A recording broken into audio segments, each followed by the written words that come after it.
morning. It's Friday, July 29th. And yesterday, those of us who were paying attention got a big shocker. Senator Joe Manchin suddenly backed the Biden climate and tax bill. Manchin, who has been a political thorn in the side of the Biden administration, stunned Washington by announcing sudden support for the president's top agenda item, another version of the Build Back bill, which Fox News called Build Back Broke. Now, Joe Manchin was against this bill because he felt previously that he thought more spending would increase inflation. But now he says he's okay with the bill, that's going to raise corporate taxes and fight climate change and lower medicine costs.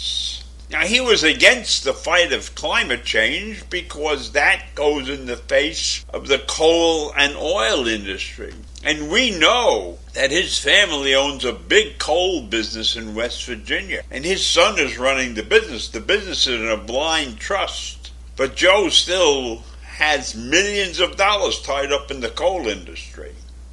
So this is a huge step, which I will call forward for Joe Manchin and the country. We must all understand that when this bill passes, it will be a major victory for Joe Biden, major legislative victory, because by salvaging his domestic agenda, Joe Biden puts the Democratic Party in a better position for defending themselves in the 2022 elections. There is no doubt in my mind that the Democrats need a huge boost to win in the 2022 elections.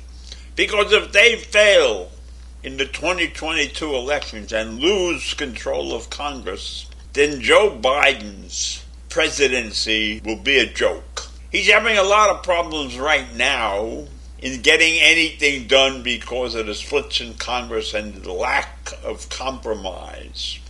And this step by Schumer and Joe Manchin to compromise is a major victory, because Manchin stood out like a sore thumb. Everybody looked at him and was watching and waiting for him to drop the hammer on every Democratic plan.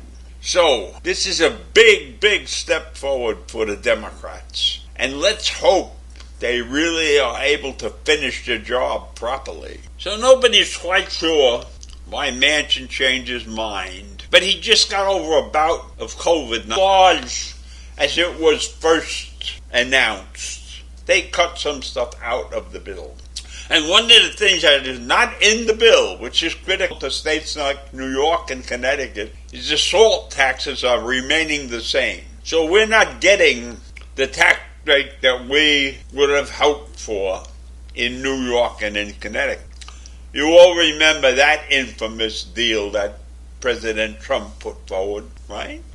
And anyhow, this bill is also going to cut carbon emissions by about 40% by the year 2030. Now, that's a guess. Nobody really knows if that's going to happen. But at least they're taking a chance.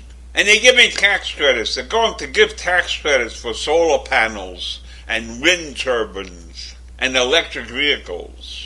Much of this bill is designed to get rid of the impact of air pollution on low-income communities.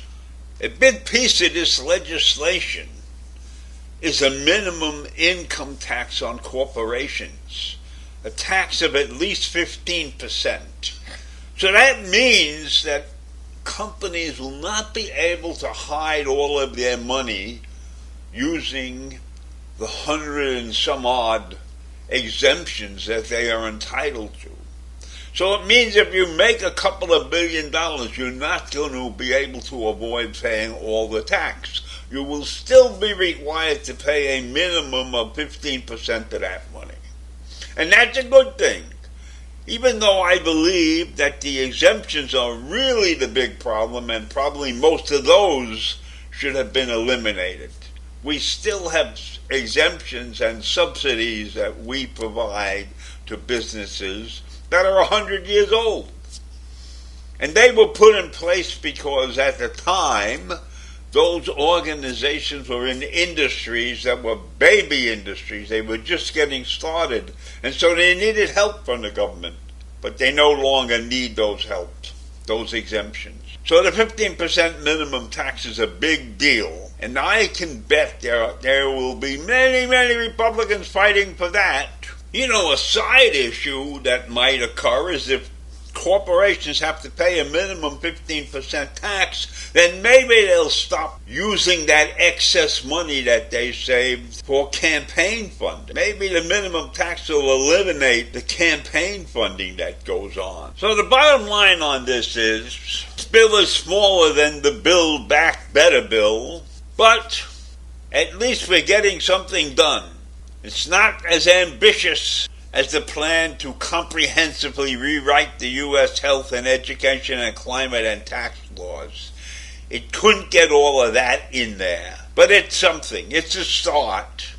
And let's hope it leads to bigger and better legislation in the future. Let's hope there's not a fight, a continuing fight, to get anything done in this country. So I look at this as a step in the right direction. And I'm not sure that this is going to change Joe Manchin's mind forever. This may be a once-in-a-lifetime opportunities that the Democrats have to get something moving in the right direction. A big piece of this bill is allowing Medicare to negotiate drug prices.